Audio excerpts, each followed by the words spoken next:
Hello my dear friends, तो कैसे हो? आई विश बहुत बढ़िया होगे। और जैसे कि मालूम है आप लोगों को, हम लोग बीकॉम सेकेंड ईयर के, ठीक है, पब्लिक फाइनेंस स्टार्ट कर दिए थे। और जिसमें हम लोग का इंट्रोडक्शन या बेसिक हम लोग ने पढ़ लिया था, ठीक है। उसके वीडियो आ गई है, अगर नहीं देखे हो तो उसको देख लो, उसके बाद ही इस वीडियो को देखना, ठीक है, ताकि आप चीज़ों को रिलेट कर पाओगे, ठीक है।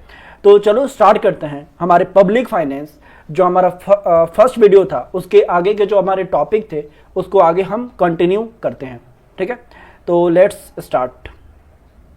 तो मैं बात करूं हमारे सेकंड, मतलब जो छोड़े थे जहां से हम लोग, तो देखो डिफरेंस और dissimilarities between public and private finance, यानी कि यहां से हमको स्टार्ट करना था, पढ़ना था। तो मैं बात करूं पब्लिक में एंड प्राइवेट फाइनेंस में, ठीक है, क्या डिफरेंसेस होते हैं, ठीक है। तो इसका मैंने बेसिक फर्स्ट वाले वीडियो में करा दिया था, ठीक है। अगर वो वीडियो नहीं देखे हो तो प्लीज़ भाई उस वीडियो को देख के ही आना, तभी जाके आपको आगे चीज़ें समझ में आएंगी एंड सारी चीज़ें रिलेट कर पाओगे, ठीक है। और नहीं तो बहुत सारी कन्फ्यूज़न होंगे, ठीक है। तो चलो स्टार्ट करते हैं। तो देखो इसमें करना क्या है, हमने बताया था कि जो पब्लिक फाइनेंस होता है एंड प्राइवेट फाइनेंस होता है, ठीक है। तो पब्लिक फाइनेंस में जो भी हमारी सरकार अर्निंग करती है ना, जो भी हमारी सरकार अर्निंग करती है, तो वो अर्निंग के अकॉर्डिंग, यानी कि जो रेवेन्यू करती है, और वही रेवेन्यू का जो भी अमाउंट होता है वही सरकार हमारे लिए ही एक्सपेंडिचर करती है, ठीक है। उसी के वजह से जैसे सोशल वेलफेयर हो सकता है, जैसे हेल्थ में, यानी कि जो हमारी सरकार है वो हेल्थ पे खर्चा करती है, एजुकेशन पे करती है, फाइनेंस पे करती है, एंड ट्रांसपोर्ट पे करती है, एंड एक्सेट्रा। बहुत सारी चीज़ें हैं जो हमारी सरकार खर्चा करती है, यानी कि एक्सपेंडिचर करती है, ठीक है। तो इसके बारे में हमने डिटेल में थोड़ा बहुत देख लिया था, ठीक है।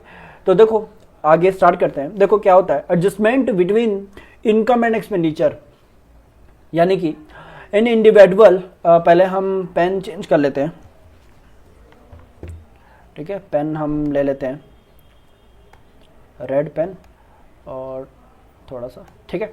अब देखो individual determines his expenditure on the basis of his income, यानी कि जो सरकार है ना वो खर्चा जो करेगी वो इनकम के बेसिस पे करेगी। भाई देखो ना, आप खुद हो ना, अगर आप अर्निंग कर रहे हो या आपके फैमिली, फॉर एग्जांपल फादर कर रहे हैं आपके, ठीक है, फादर कहीं ना जॉब से जो भी सैलरी वगैरह आती होगी तो वो सैलरी के बिहाफ पे ही वो खर्चा करते हैं, ठीक है। जितनी सैलरी होगी उस सैलरी को, मतलब जो भी खर्चे को बैलेंस करके ही एक्सपेंडिचर करते हैं, चाहे जिस पे भी एक्सपेंडिचर करना पड़े, ठीक है। तो बस भाई वही सिमिलरिटी हमारी सरकार भी अपनाती है। सरकार भी चाहे जितना और जहां से वो अर्निंग करती है, उस अर्निंग को, उस रेवेन्यू को वो खर्चा करती है तो वो सोच समझ के करती है, सारी चीजें बैलेंस करके करती है, ठीक है। ऐसा नहीं है कि मतलब अर्निंग हो रहा है तो एक जगह ही पैसा लगा दे, एक स्टेट पे ही पैसा लगा दे, ठीक है। अगर पैसा खर्चा करना है तो एजुकेशन पे ही लगा दे। जी नहीं भाई साहब, ऐसा नहीं करती है, ठीक है। हर एक जगह चीजें को देख के करती है, कहाँ पे कौन से स्टेट में, कौन से इलाके में, कौन से एरिया में, रूरल में, अर्बन में, कौन से इलाके में कितना और कैसे खर्चा करना है, उन सारी चीजों को करती है, ठीक है, सोच समझ के करती है। फिर मैं बात करूँ, देखो his expenditure on the basis of his income, he prepare his family budget on the expected the income during the month, जैसे हमने बताया आपके फैमिली के बारे में, तो बस वही चीज हो जाएगा। फिर other hand, the government first estimate about the expenditure and the find out the means to the rise of the necessary income, ठीक है ना। फिर मैं बात करूं, as a pointed out of the vestable the individual say I can spend so much, the finance minister he have to raise too much, ठीक है। वही चीजें जो अभी हमने जस्ट बताया, वही सारी चीजों को रिलेट करोगे, ठीक है। फिर मैं बात करूं नेक्स्ट पार्ट की, हमारा नेक्स्ट पार्ट हो जाएगा जिसमें इलास्टिसिटी ऑफ फाइनेंस, यानी कि ये इलास्टिसिटी ऑफ फाइनेंस से हम क्या समझते हैं, ठीक है। तो देखो ना, public finance is a more elastic than private finance, ठीक है। अच्छा ये क्यों है, क्यों पॉसिबल है? देखो आप हो, सपोज करो आप पढ़ाई लिखाई कर ली, आपकी जॉब लग गई, ठीक है, किसी XYZ कंपनी में जॉब लगी, ठीक है।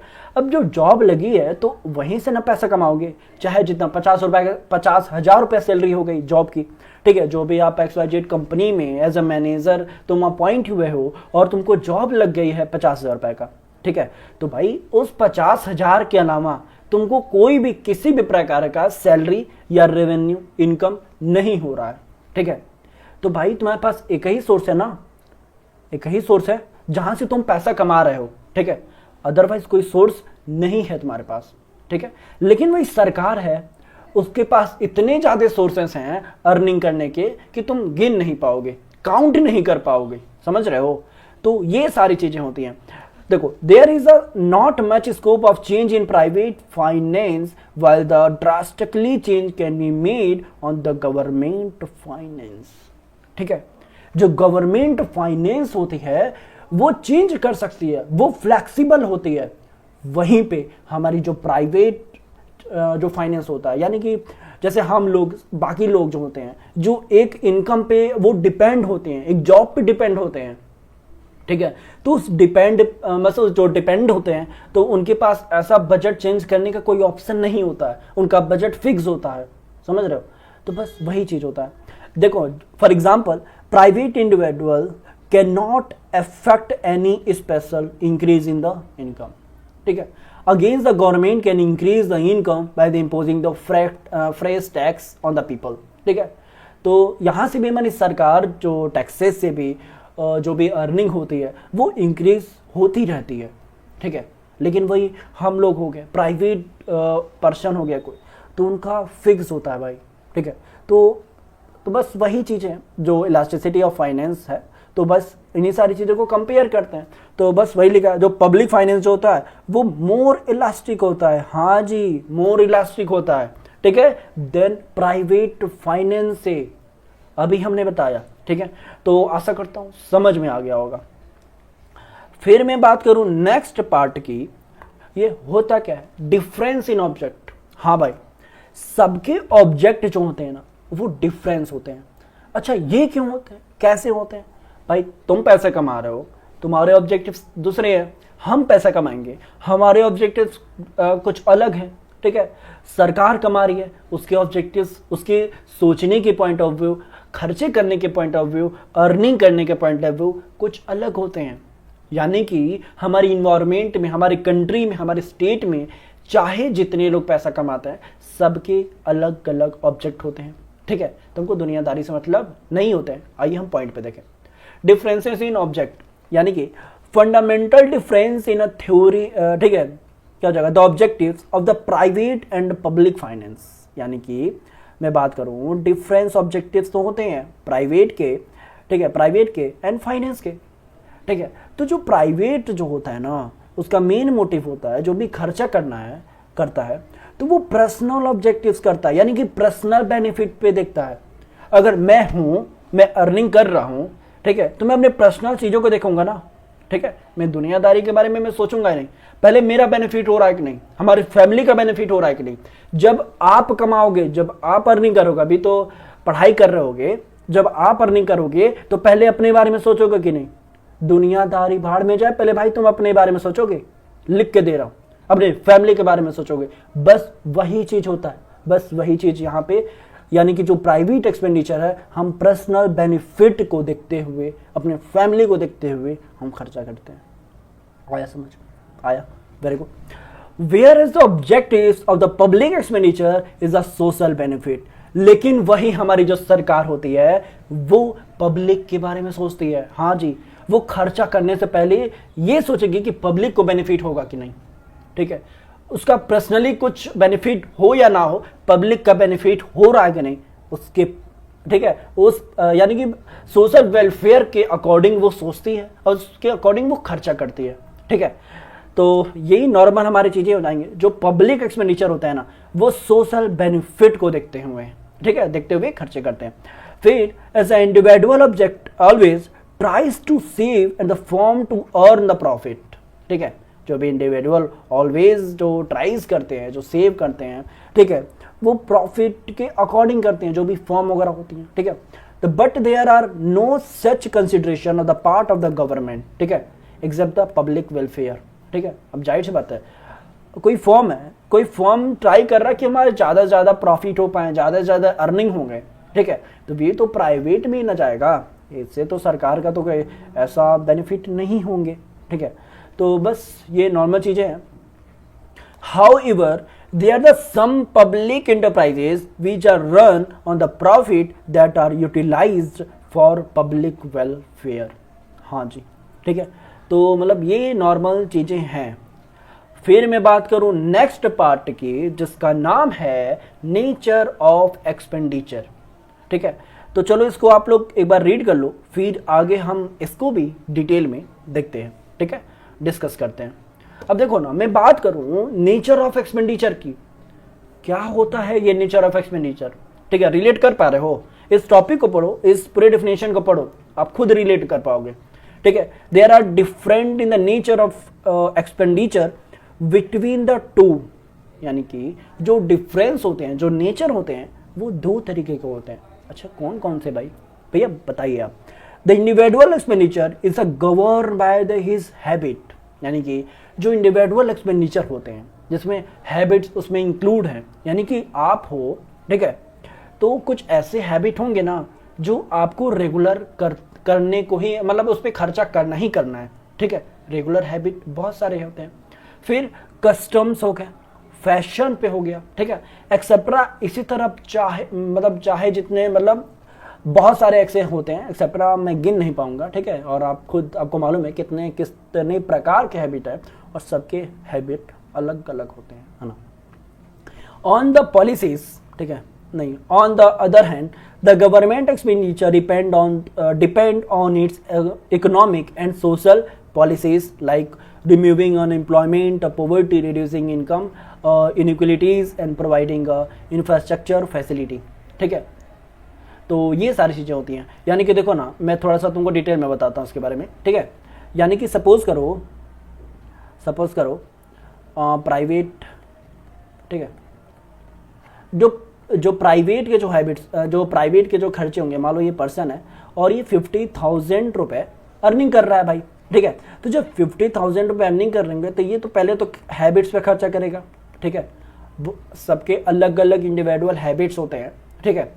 फिर अपने फैशन के अकॉर्डिंग खर्चा करेगा भाई साहब, जो भी ट्रेंड में फैशन चल रहे हैं। फिर जो भी मान लो फूड आइटम पे खर्चा कर रहा है तो वो टेस्ट के अकॉर्डिंग करेगा, ठीक है। तो ये सारे हमारे खर्चे होते हैं, ठीक है। जो ये जितने भी खर्चे कर रहा है, ठीक है, वो उसके पर्सनल बेनिफिट होंगे, ठीक है। लेकिन वही हमारे जो पब्लिक हैं, ठीक है, पब्लिक में जो भी खर्चे होंगे वो सोशल वेलफेयर के होंगे, ठीक है, ठीक है। जो भी सोशल वेलफेयर होंगे, ठीक है, उसके अकॉर्डिंग खर्चे होंगे। फॉर एग्जांपल जैसे कि अनएम्प्लॉयमेंट, ठीक है, अनएम्प्लॉयमेंट कम हो जाए, ठीक है। फिर एजुकेशन सेक्टर में बढ़िया मतलब चलने लगे, इन सारी चीज़ों पे खर्चे होते हैं, ठीक है। जैसे कि देख लो, depend on the economic social policies, ठीक है, सोशल पॉलिसीज बनाना, पॉलिसी पे खर्चे करने, ठीक है, ताकि अधिक से अधिक लोगों को बेनिफिट दिया जा सके। फिर रिमूविंग अनएम्प्लॉयमेंट, ठीक है, अनएम्प्लॉयमेंट को कम किया जा सके, रिमूव किया जा सके, ठीक है। फिर गरीबी हटा दिया जा सके, ठीक है, यानी कि गरीबी को कम किया जा सके, पॉवर्टी। फिर रिड्यूसिंग इनकम इनइक्वलिटीज, जो भी इनकम इनइक्वलिटीज हैं हमारे कंट्री के अंदर जो चल रही हैं उनको रिड्यूस किया जा सके, ठीक है। फिर providing the infrastructure facility, infrastructure facility भी प्रोवाइड किया जा सके। तो जो सरकार मेनली इन सारी चीज़ों पे खर्चा करेगी, ठीक है। लेकिन वही प्राइवेट में कोई बंदा है तो वो इंडिविजुअल खुद के लिए वो खर्चा करेगा, ठीक है। तो नॉर्मल आपको समझ में आ रहा होगा। फिर मैं बात करूँ कंप्यूजन, अब ये क्या होता है, तो ये भी बहुत नॉर्मल सी टॉपिक है, आप स्टार्ट करो पढ़ना, ठीक है। देखो, there is an compulsion in a public finance, ठीक है, public finance people have to pay taxes, यानी कि कंपल्सन क्या है, एक पब्लिक फाइनेंस का ही हिस्सा है। हाँ जी, जब पब्लिक फाइनेंस का हिस्सा है, ठीक है, तो ये बताता क्या है, देखो, people have to pay taxes, कुछ जो पीपल है जो टैक्स पे करते हैं। फिर इफ दे डू नॉट पे, अगर कोई पीपल टैक्स को पे ना करे, ठीक है, तो they are punish by fine and imprisonment, ठीक है, वो पनिश होगा, उस पर फाइन लगेंगे, इम्प्राइजनमेंट होगा, ठीक है। फिर जैसे be as a individual the form can not force anybody to pay him money. मान लो कोई फॉर्म है, अगर वो पे नहीं कर रहा है, ठीक है, तो he can file the suit in the court, ठीक है, उसके ऊपर केस होगा, ठीक है, कोर्ट वगैरह, कोर्ट कचहरी होंगे। फिर but even they might not receive the money back, the money the same is the case of the loan, ठीक है। वही चीज अगर लोन पे भी चीज लागू होते हैं, अगर सपोज करो, जैसे पढ़ लो फिर मैं बताता हूँ। Case with loan, the government can force the people to lend it during war as emergency, but the individual can not compel any person to lead his money, ठीक है। मान लो कोई बंदा है, अगर वो लोन ले चुका है, ठीक है, लोन लिया है कोई XYZ कंपनी से या अपने फ्रेंड से ही ले लिया है, ठीक है, और वो पैसा नहीं दे रहा है, तो ऐसा थोड़ी ना है कि तुम उसके घर पे जाओगे, ठीक है, लड़ाई झगड़ा करोगे, उसको मारोगे पीटोगे, ऐसा नहीं कर सकते ना। आप उसके अकॉर्डिंग केस फाइल कर सकते हो, ठीक है, केस सूट कर सकते हो, ठीक है, और जो भी कानूनी कार्रवाई किया जाएगा और उस कानूनी कार्रवाई के अकॉर्डिंग उनको पनिशमेंट दिए जाएंगे, ठीक है, इंडोर्समेंट लगेंगे, फाइन लगेगा, फाइन के अकॉर्डिंग आपको वो पैसा लौटाएंगे। लेकिन ऐसा नहीं है ना कि कोई बंदा से लोन लिए, ठीक है, या आपसे कोई लोन ले लिया और पैसा वो नहीं चुका रहा तो तुम उसको मारोगे पीटोगे, नहीं भाई, ऐसा नहीं करते हैं, ठीक है। तो बस वही चीज है। फिर मैं बात करूं आगे नेक्स्ट पार्ट की, इसमें क्या होता है, law of equi marginal utility. अब भाई ये क्या होता है, इसके बारे में थोड़ा बहुत पढ़ लो, ठीक है, आपको आइडिया मिल जाएगा। देखो, the private individual spend his me on various item in the such a manner as to secure equal marginal utilities from them, ठीक है। भले एक बार रीड कर लेते हैं फिर बताता हूँ। It is only by the equalising is a various marginal utility that he can secure maximum utility out of his expenditure. The government on the contrary does not give as much importance to this law as a private individual does. Modern government sometimes incur the certain types, ठीक है, of expenditure from which they do not derive any advantages, but they incur this expenditure to satisfy certain section of the community, ठीक है। तो चलो हम एक एक करके आपको समझा रहा हूँ उसको, ठीक है। देखो इसमें क्या होता है, law of equally marginal utility का मतलब ये होता है, जो भी प्राइवेट इंडिविजुअल जो स्पेंड कर रहा है, ठीक है, अपनी वेरियस आइटम पे, जो भी कोई बंदा था, मिस्टर ए थे, वो 50,000 रुपये कमाए थे, तो 50,000 रुपये कमाए थे, तो ऐसा थोड़ी ना कि पूरी सैलरी लाके किसी इंडिविजुअल पे खर्चा कर देंगे, ऐसा तो नहीं करेंगे ना, कोई नहीं करेगा।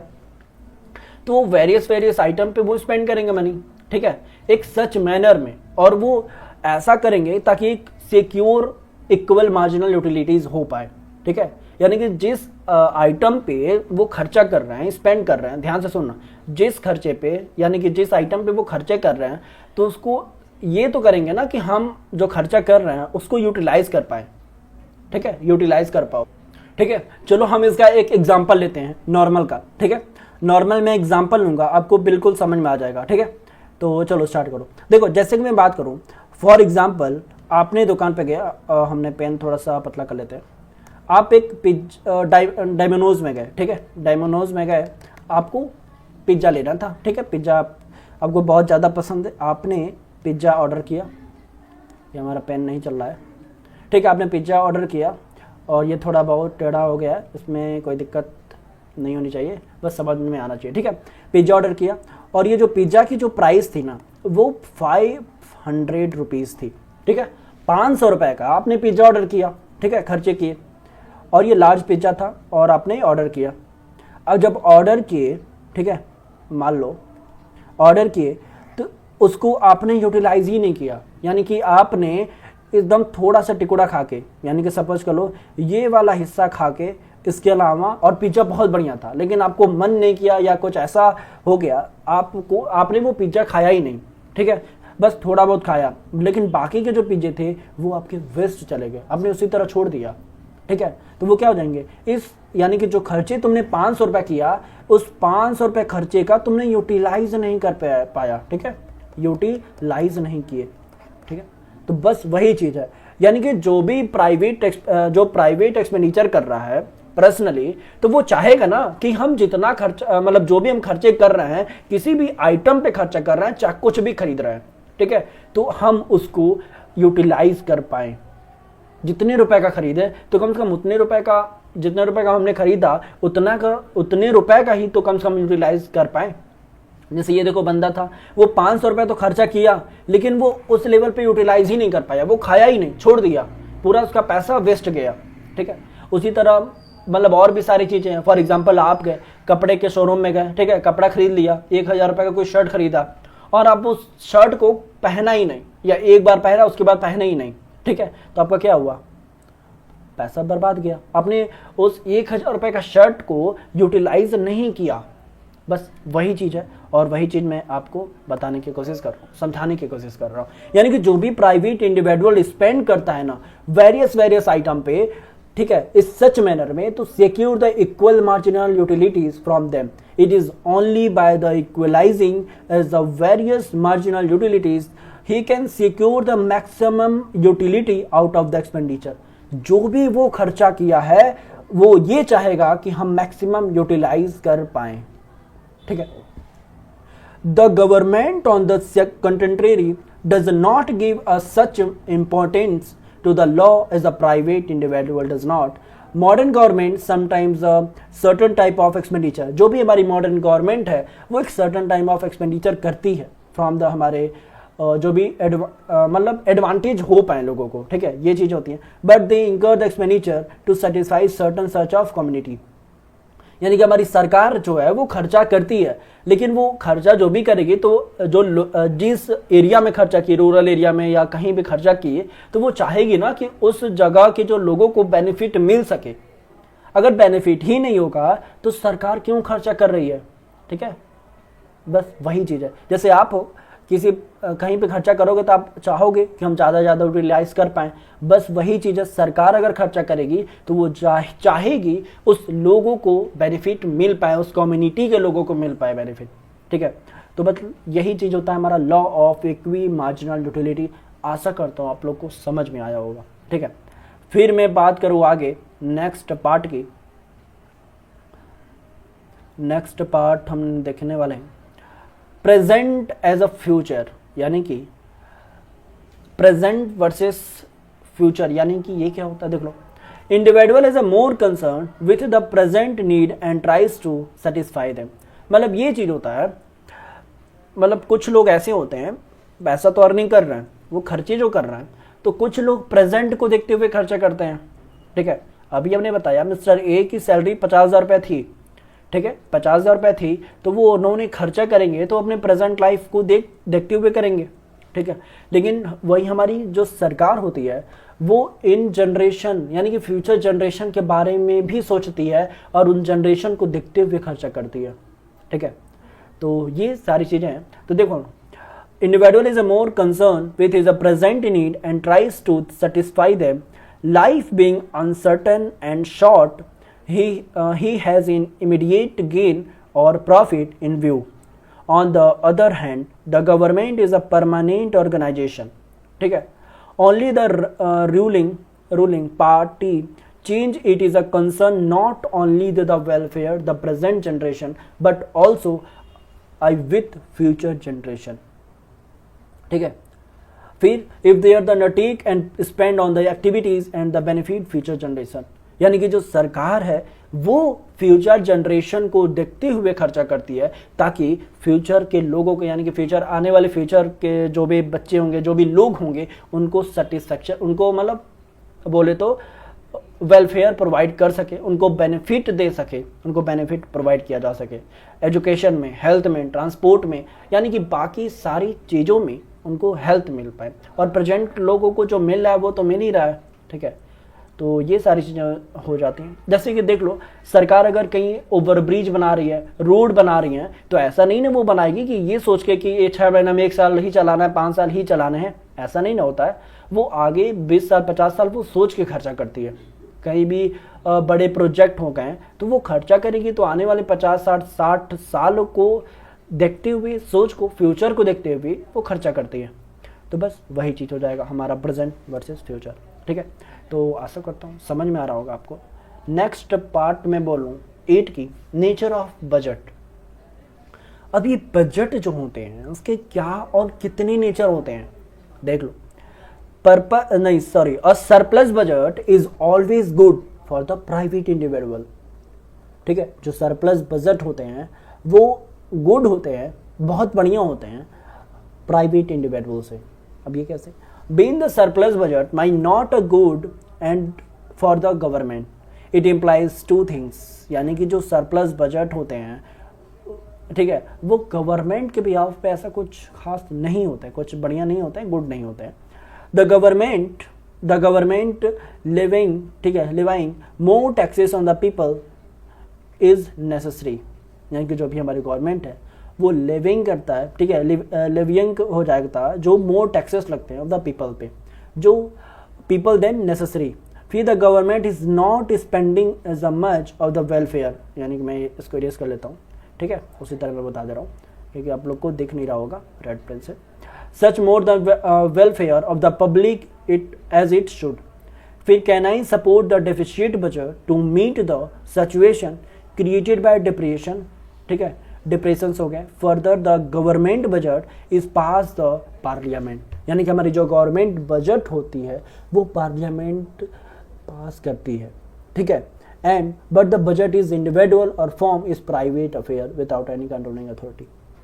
लेकिन भाई प्राइवेट हो गया या किसी फॉर्म का हो गया तो उसमें कोई अथॉरिटी का कोई अथॉरिटी कंट्रोल नहीं करती हैं। ठीक है, यानी कि क्योंकि हमारी प्राइवेट चीज़ें हैं ना, मैं जितना पैसा कमाऊंगा, आप जितना पैसा कमाओगे तो आप खुद मौन करोगे मुझे कहाँ पे कितना खर्चे करने हैं। लेकिन वही सरकार का जो होता है तो वो पार्लियामेंट के अकॉर्डिंग होते हैं। ठीक है, तो ये चीज़ होते हैं। तो नेचर ऑफ बजट आप लोग को मालूम ही हो गया होगा। फिर मैं बात करूँ नेक्स्ट पार्ट की। नेक्स्ट पार्ट हम देखने वाले हैं नेचर ऑफ बोरोविंग। अब ये नेचर ऑफ बोरोविंग क्या होता है? ठीक है, तो चलो स्टार्ट करो, ये भी देखते हैं। ये nature of borrowing, in the case of individual there can be internal borrowing. ठीक है, यानी कि जो बोरोविंग जो होता है वो कोई ऐसा इंटरनल बोरोविंग नहीं होता। अब तुम ही हो, अगर आपको उधार लेना है तो अपने अंदर अपने आप से नहीं ना लोगे, कहीं एक्सटर्नल कहीं ना कहीं से आपको अरेंज करने पड़ते हैं, मांगने पड़ते हैं, यानी कि बोरो करने पड़ते हैं। ठीक है, फिर and the individual can not borrow from himself. यानी कि कोई भी बंदा खुद से लोन नहीं ले सकता। ठीक है, अब इतने तो होशियार हो ना, इन सारी चीज़ों को आप समझ सकते हो। फिर he can borrow only from external agencies. हाँ जी, आप केवल एक्सटर्नल एजेंसी से ही बोरो कर सकते हो। ठीक है, the state however can borrow but from internal as well as external sources. ठीक है, फिर मैं बात करूं, it borrow not only from its own citizens but also for foreigner. ठीक है, यानी कि जो बोरो आप कर सकते हो, ठीक है, यानी कि हमारी सरकार है तो अपने अंदर यानी कि अपने सिटीज़ में अपने सिटीजनशिप में ही ले सकती है या फॉरेन कंट्री से ले सकती है। ठीक है, तो उसी तरह कोई इंडिविजुअल कंपनी भी हो गया, वो अपने स्टेट से ले, ठीक है, अपने इंडिया के कंपनियों से ले, दूसरे कंपनियों से ले या फॉरेन कंपनियों से ले। ठीक है, तो उसी तरह बहुत सारे इंस्टीट्यूशंस होते हैं हमारे बोरोविंग के अकॉर्डिंग। ठीक है, तो ये चीज़ होती हैं। फिर मैं बात करूँ, budgetary activities of the government result in transfer of purchasing power from some individual to other. Taxation causes transfer for purchasing power from taxes paid to the public authorities. यानी कि जो बजटरी एक्टिविटीज़ होती हैं, ठीक है, जो government का जो रिजल्ट आता है, ठीक है, इन सारी चीज़ों जो परचेसिंग पावर के अकॉर्डिंग होते हैं और जो परचेसिंग पावर के अकॉर्डिंग ही हमारा रिजल्ट आता है और परचेसिंग पावर को देखते हुए ही हम बजटरी एक्टिविटीज़ करते हैं। फिर सम इंडिविजुअल हो या अदर हो। ठीक है, फिर जो भी टैक्सेस के जो कॉजेज होंगे, वो जो ट्रांसफ़र होंगे, वो purchasing power and tax payer के अकॉर्डिंग होते हैं। जो भी हमारी पब्लिक अथॉरिटीज होती हैं उसके अकॉर्डिंग। फिर while the public expenditure result in a transfer back from the public authority to some individual, therefore financial operations of the government cause sacrifice और disutility one no one hand and the benefit of utility on the other. ठीक है, तो ये normal चीज़ें हो जाएंगी। फिर मैं बात करूँ नेक्स्ट पार्ट की, जिसका नाम है हमारा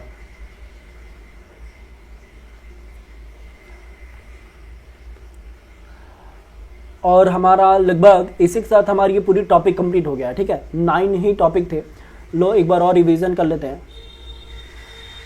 ठीक है, difference and dissimilarities between public and private finance को देखते हुए। ठीक है, तो हमारा ये हो जाएगा, एक तो हमारे adjustment between income and expenditure था, फिर एक इलास्टिसिटी ऑफ फाइनेंस था, डिफरेंस इन ऑब्जेक्टिव्स थे, नेचर ऑफ एक्सपेंडिचर था, कंपल्सन हमने देख लिया, फिर law of equally marginal utility देख लिया, प्रेजेंट वर्सेस फ्यूचर देख लिया, नेचर ऑफ बजट देख लिए, फिर नेचर ऑफ बॉर्विंग देख लिया। ठीक है, फिर हम आगे पढ़ते हैं। ठीक है, आगे हम डिस्कस करेंगे। फिर मैं बात करूं आगे, this result is a change in pattern of production. ठीक है, यानी कि ये सारी चीजें जो तुमने पढ़ा, ठीक है, इनसे हमारी क्या हो रही है, हमको ये पता चल रहा है कि हमारी जो पैटर्न है वो बदल गई हैं। ठीक है, कैसे, जैसे कि प्रोडक्शन का पैटर्न हो गया, प्रोडक्शन हो गया, फिर कंजप्शन हो गया, डिस्ट्रीब्यूशन हो गया of income and the wealth etcetera. ठीक है, यानी कि जितने भी चीज़ें हमने पढ़ा, इन सारी चीज़ें को करते हुए, ठीक है, हमारी इनकम एंड वेल्थ, यानी कि जो भी प्रोडक्शन हो गया, कंजप्शन हो गया, डिस्ट्रीब्यूशन हो गया, ये सारी चीज़ें, इन सब के पैटर्न बदल गए हैं। हाँ जी, फिर मैं बात करूं नेक्स्ट पार्ट की। ठीक है, so it is important to known whether this change are socially advantages are not. If they are socially advantages, the financial operations are justified, otherwise not, according to Hughes Dalton. ठीक है, the best system of public finance is that which secure the maximum social advantage from the operation, which is the conduct. यानी कि public finance एक ऐसा system है और ये सबसे बेस्ट सिस्टम है। ठीक है, मैक्सिमम सोशल, ठीक है, एडवांटेजेस मिले, बेनिफिट हो पाए। ठीक है, इन सारी चीज़ों को ऑपरेशन, मतलब ऑपरेशन ऐसा हो, ठीक है, ऐसा एक्टिविटीज़ किया जाए ताकि ज़्यादा से ज़्यादा लोगों को सोशल बेनिफिट मिल पाए। ठीक है, और ये सारी चीज़ें ह्यूज डेल्टन के अकॉर्डिंग है। ठीक है, जो इनका नाम है यहाँ पे लिखा हुआ है। ठीक है, ह्यूज डेल्टन, जो मैं इरेज कर देता हूँ ताकि आपको अच्छे से दिखे। ठीक है, फिर मैं आगे बढ़ूँ, फिर नेक्स्ट पार्ट में देखूं, हमने 13 प्राइवेट मैक्सिमम सोशल एडवांटेज, जिसको हम शॉर्ट में MSA बोलते हैं। ठीक है, MSA में बोलता हूं। इसमें क्या होता है, the principle of maximum social advantage, ये एक ऐसा प्रिंसिपल है जो कि मैक्सिमम सोशल एडवांटेज प्रोवाइड करता है। फिर इट इज़ अ फंडामेंटल क्या है, प्रिंसिपल है जो पब्लिक फाइनेंस में फॉलो किया जाता है, यानी कि पब्लिक फाइनेंस का एक फंडामेंटल प्रिंसिपल है। ठीक है, तो चलो एक एक करके हम डिस्कस करते हैं, मतलब जो भी पॉइंट है। The principle of maximum social advantage status, ठीक है, states that public finance lead to economic welfare when public expenditure taxation are carried out of, ठीक है, out of that point where the benefit, ठीक है, benefit derived from the MU का full form क्या होता है भाई, marginal utility of expenditure is equal to the marginal disutility, the sacrifice impose by the taxation. ठीक है, तो ये नॉर्मल चीज़ें हैं और इसको जाहिर सी बात है आपने पढ़ रखा होगा। ठीक है, अब जाहिर सी बात है खर्चा अगर करोगे, ठीक है, तो वो आप चाहोगे ना कि हम उसको अच्छे से यूटिलाइज कर पाएँ, तो बस वही चीज़ है। फिर मैं बात करूं नेक्स्ट पार्ट की, Hugh Dalton explain the principle maximum social advantage with the references to -1 marginal social sacrifice. ठीक है, फिर सेकंड हमारा हो जाएगा मार्जिनल सोशल बेनिफिट हो गया। फिर मैं नेक्स्ट पार्ट में बोलूं, the principle is how you are based on the following assumption, यानी कि हमारे प्रिंसिपल के बेस्ड, ठीक है, क्या अजप्शन है, तो चलो देखते हैं।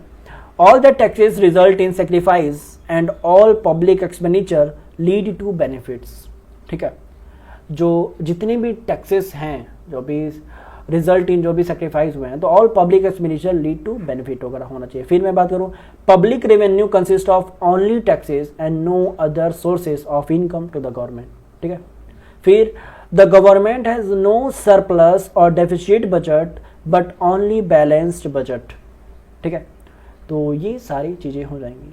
फिर मैं बात करूं नेक्स्ट पार्ट की, public expenditure in subject on demonizing marginal social benefit and taxes are subject to increasing marginal social sacrifice, ठीक है, तो मतलब ये नॉर्मल चीज़ें हैं। फिर मैं नेक्स्ट पार्ट करूँ मार्जिनल सोशल सेक्रीफाइस की। अब ये क्या होता है देख लो भाई। मार्जिनल सोशल सेक्रीफाइस, जिसको हम शॉर्ट में MSS बोलते हैं, refers to the amount of social sacrifice undergone by public due to the imposition of the additional unit of tax, यानी कि पब्लिक के बिहाफ पे ये सारे जो एडिशनल टैक्सेस हैं उनके बारे में बात हुई है। फिर every unit of tax impose by the government tax result in the loss of utility, ठीक है। फिर Dalton says that the additional burden marginal sacrifice result from additional unit of taxation goes on increasing the total social sacrifice increase the increasing tax rate, ठीक है, जो भी sacrifices होंगे तो उसके अकॉर्डिंग जो रेट होंगे वो भी तो इंक्रीज होंगे। फिर this is because when taxes are imposed on stock of money with the community diminishes. As a result of the diminishing stock of money, the marginal utility of money goes on the increasing, और इसी की वजह से हमारा जो marginal utility होगी, उसकी जो मनी होंगी वो दिन पर दिन इंक्रीज होगा। फिर every additional unit of taxation of create the greater amount of impose and greater amount of sacrifice of the society, ठीक है, यानी कि जितने भी हमारे टैक्सेस वगैरह बढ़ते रहेंगे, एडिशनल होते रहेंगे, तो अब इसी की वजह से हमारी जो सोसाइटी होंगी वो सेक्रीफाइस करेंगी, ठीक है। जाहिर सी बात है ना, जो भी उनको अर्निंग होगा, अब टैक्स बढ़ेगा, टैक्स रेट इंक्रीज होंगे तो उनको कहीं ना कहीं प्रॉब्लम्स होंगी ना, फाइनेंशियल प्रॉब्लम होंगी, सेक्रीफाइसेस करने पड़ेंगे, तो मतलब ये सारी चीज़ें होती हैं। That is why our marginal social sacrifice goes on increasing, ठीक है, तो मतलब ये सारे नॉर्मल चीज़ें हैं और आशा करता हूँ समझ में आया होगा। फिर मैं बात करूँ आगे जिसका नाम है मार्जिनल सोशल बेनिफिट, जिसको हम प्यार से MSB बुलाते हैं, ठीक है। तो चलो इसको रीड करो, बहुत ईजी है, ऐसा इसमें कुछ है नहीं, ठीक है, तो चलो पढ़ते हैं। While imposition to tax put burden on the people, public expenditure confers benefit, the benefit conferred on the society by the additional unit of public expenditure is known as marginal social benefit, ठीक है। तो मतलब ये तो normal चीज़ें हैं जो हमारे मार्जिनल सोशल बेनिफिट में आते हैं। फिर मैं बात करूँ नेक्स्ट पार्ट की, लिमिटेशन क्या होता है, लिमिटेशन ऑफ सोशल एडवांटेजेस, ठीक है। तो क्या मतलब इन सारी चीज़ों का लिमिटेशन भी होता है, बोलते हैं ना कि कोई भी चीज़ है तो उसका एडवांटेजेस भी हैं एंड लिमिटेशन भी है। तो आइए देखते हैं हमारे सोशल मतलब लिमिटेशन क्या है सोशल एडवांटेजेस के, ठीक है। तो फर्स्ट हमारा पहले इसके बारे में पढ़ते हैं। The principle of maximum social advantage of suffer from the member of short coming importance once are etcetera, ठीक है। तो there is no effect means of qualifying utility and distributability, ठीक है, डिस्ट्रीब्यूबिलिटी।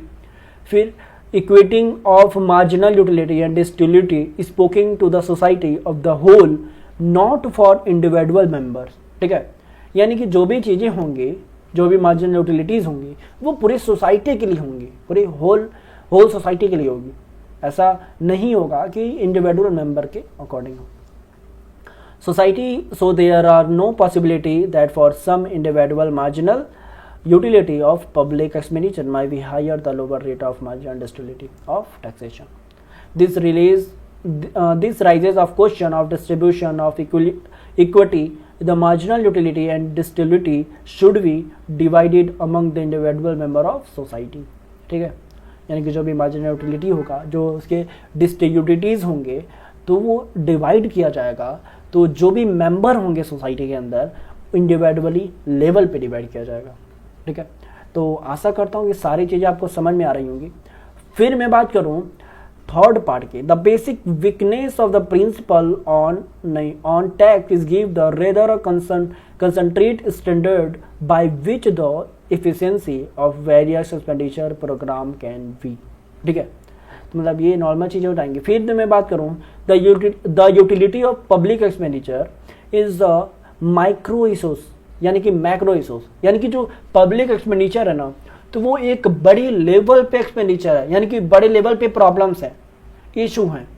ठीक है, जाहिर सी बात है, माइक्रो का मतलब क्या होता है, बड़े लेवल। ठीक है, पूरे होल की बात ये हो रही है, तो जो भी यूटिलिटी है पब्लिक एक्सपेंडिचर की, वो मैक्रो इशू है, बहुत बड़ी प्रॉब्लम है, बहुत बड़े लेवल पे प्रॉब्लम है। While the disutility of taxation idea is a micro one that treat the two as the two side of the same coin is a methodologically wrong। ठीक है, फिर मैं बात करूँ in the situation of the large scale inventory unemployment government spending might need to be increased harmoniously without the section of the principle here the principle breakdown etc। ठीक है, तो आशा करता हूँ हमने सारे टॉपिक हमने लगभग पढ़ा दिए हैं, और थोड़ा बहुत आखिरी है ये। ठीक है, टेस्ट ऑफ सोशल एडवांटेजेस की मैं बात करूँ तो Dalton has a provide the following test of the social advantage, यानी कि हमारे जो डेल्टन थे उनके अकॉर्डिंग ये चीज़ें प्रोवाइड की गई हैं। The first is the need to preserve the community from internal disorder and external attacks.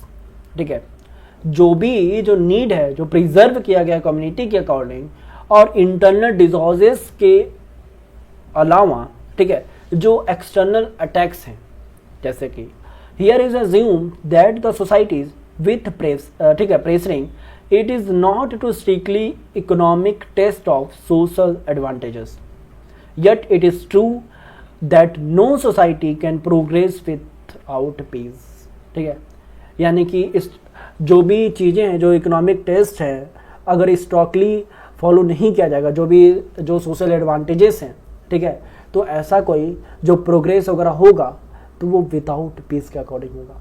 ठीक है, फिर मैं बात करूँ सेकंड की, the second test is strictly economic and relate the increase the economic welfare. ठीक है, फिर मैं बात करूँ इकोनॉमिक वेलफेयर कम्युनिटी, यानी कि जो वेलफेयर हो सके वो एकदम अच्छे लेवल पे हो जाए और स्ट्रिक्टली रिलेट किया जा सके उन सारी चीज़ों को। फिर two communities are necessary for this, they are improving the in production and improvement in the distribution of the what is produced. ठीक है, फिर मैं नेक्स्ट पार्ट बोलूँ, लेडी यूकी Hicks has also developed two criteria for judging whether the operation of public finance would add to the net social benefit or not। They are production optimum and utility optimum। ठीक है, यानी कि lady यूकी Hicks के अलावा जो develop किया गया दो क्राइटेरिया थी। ठीक है, judging whether the operation of public finance and net social benefit और नॉट। ठीक है, जो प्रोडक्शन हो गया, production optimum and utility optimum हो, optimum and production attain the production of one community हो, can not be increase the reallocation to given production resources without the reducing the output of some the commodity. ठीक है, जो भी हमारे commodity हैं उसके जो आउटपुट हैं वो कम हो जाए।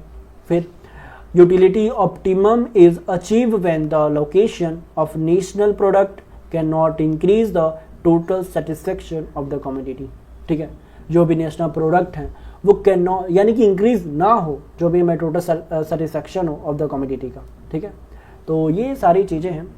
फिर मैं बात करूँ नेक्स्ट पार्ट लगभग हमारी कंप्लीट ही हो गया है। ठीक है, और यहीं पे हमारी ये फर्स्ट यूनिट, यानी कि जितने भी हमारे टॉपिक थे फर्स्ट यूनिट में, ठीक है, हमने सारा कवरअप करा दिया।